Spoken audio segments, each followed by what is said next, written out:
pictures coming in of the situation in Kiev. That's a live shot of Kiev where massive traffic jams are being seen. Just one side of the road. All roads leading to out of Kiev. All roads leading out of Kiev. Look at that shot. That's a live shot of APTN, Associated Press, and everyone's in a hurry to leave Kiev. That's the chaotic situation there. We were told that even the Kiev airport was evacuated this morning. One of the flights that left from India also forced to take a U-turn and take a turn, a return back to India, that is. And this is the live shot of Kiev. Let me get in a word also from General J.D. Bakshi joining us on the broadcast. General Bakshi, if you can hear me, look at that shot. We'll go across to him. Sriram Cholia also with us. Colonel Dini also with us. And Anil Bhatt. Colonel Bhatt, look at that shot from Kiev, and this could be the situation and the scenes that we will witness across Ukraine as more and more people, flee the country, not knowing what will come next. Donetsk and Luhansk in East Ukraine are parts of Donbas, which initially, at least, Russia appears to be interested in.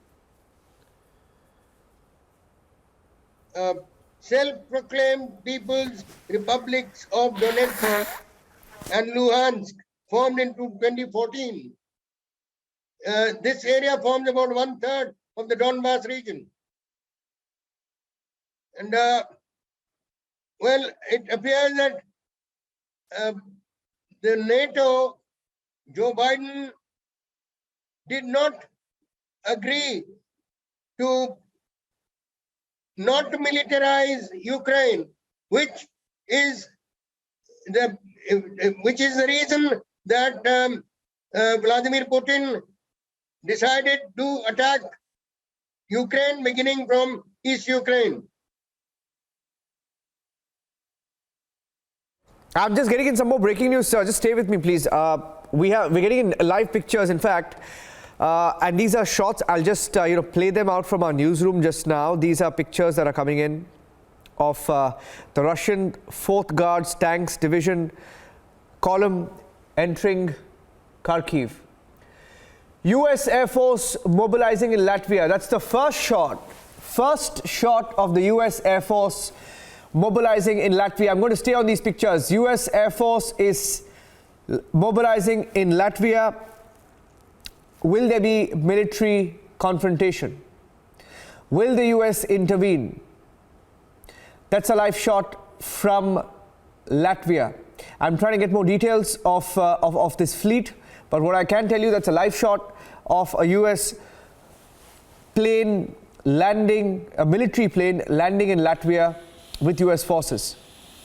Let me go across to General Bakshi. Are you there, sir? Can you hear me? Okay, I'll go across to him. Okay, Dr. Sriram Cholia. Dr. Cholia, looking at this video, I'm not sure whether the US can or will intervene at this point. What's your sense? Well, as I said, they will do so only if they are treaty bound and if there is a NATO member which is directly being attacked. But indirectly, they will arm and equip Ukrainian resistance.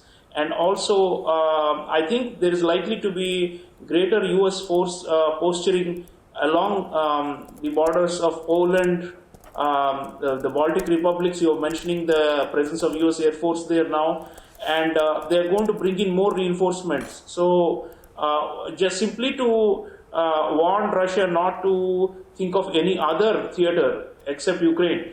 As to Ukraine itself, I think there has been a so-called general mobilization that's going to come. First they had a reserve mobilization, then general mobilization. There is a Ukrainian nationalism, particularly in the central and western parts of the country, that seeks a separate identity and sovereignty and wants to defend itself against Russia. The loyalties of people in the eastern part, the Donbas region, have always been mixed, and Russia has de facto controlled it since 2014-2015. So the fact if Russian tanks and artillery units are moving into Donbas, then it's in a way making the de facto control more formal. But if they are also moving in from Kharkiv, as our reporters of Republic are saying, and also from the south in Odessa across the Black Sea region through the naval side, then it's a significant increase in the theater. And that means that, other parts of Ukraine will come into play. And that's where I don't think the Russians can really bulldoze their way all the way to Kiev, for example.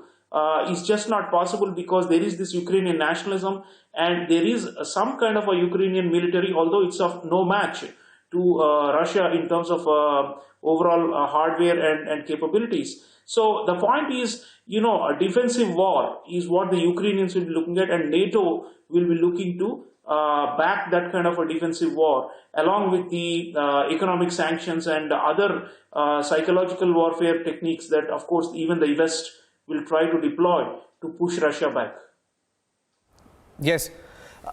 Colonel Dini, now what we know so far is that, there has been some reports of some Russian troops also being spotted in the port town of Odessa. Now everyone's watching whether, there is I don't know whether would you call it a full-scale invasion? Is it safe to call a full-scale invasion?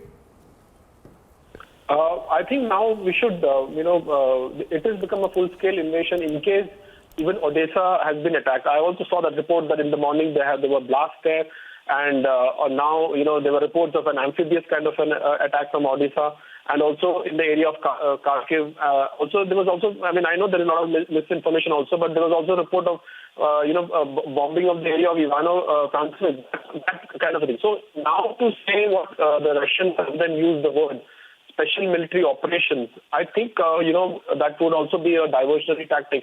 So if you're going to address Odessa, if you're going to address Kharkiv, if you're going to address other areas, including Kiev, I think it can be, termed as an invasion and nothing less than that. But it all depends upon what is the end state in which they're going to stop this. That is what is more important, because they may have, now what it seems is that they're targeting the military assets, the military all the installations of military is what they're targeting.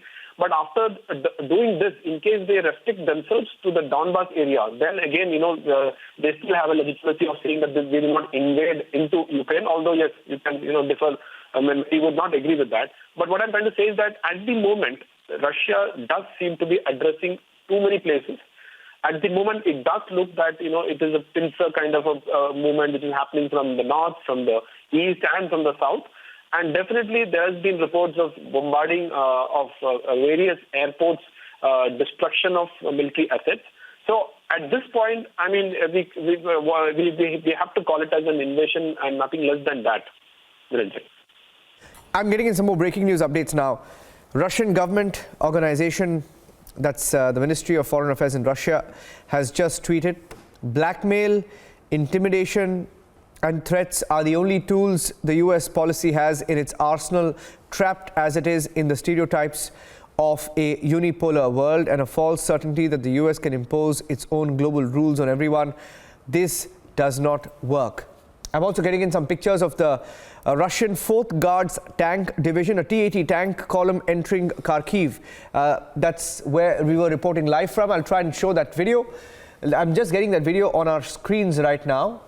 Now, what this also tells you is that it is an invasion. Like Colonel Dini was saying, it is safe to call it an invasion because it's not just, one of the, very interesting that one of the panelists, who was here from Moscow, from one of the national defense institutes, they're not shying away from saying, yes, they have attacked Ukraine. Now, what they are cloaking it as is by calling it, and okay, look at that, that's a live shot.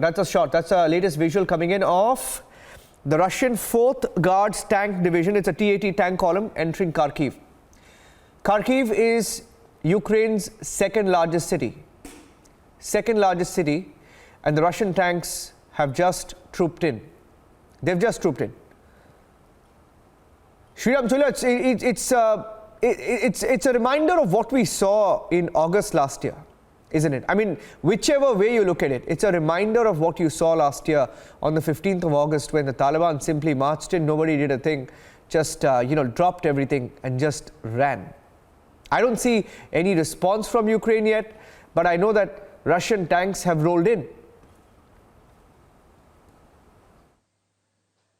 Well, Niranjan, they are saying that they have already shot down Russian aircraft, and they're saying that they have immobilized incoming Russian armored vehicles. So I think, unlike the Taliban takeover of Afghanistan, where it was seen as the same country, Taliban were also Afghans, of course, backed by Pakistan. And then there was the then Afghan government. It was seen as a fratricidal conflict. But in this case, there is a strong Ukrainian identity, as I'm saying, especially as you move westwards and towards Lviv, in Kiev itself, in central part of Ukraine. So I don't think Putin is going to risk, men and material to go that far. That's my reading. I don't. Sorry to think interrupt that, you, Sriram. I'm coming back to you. Sriram, I'm just coming back to you. I want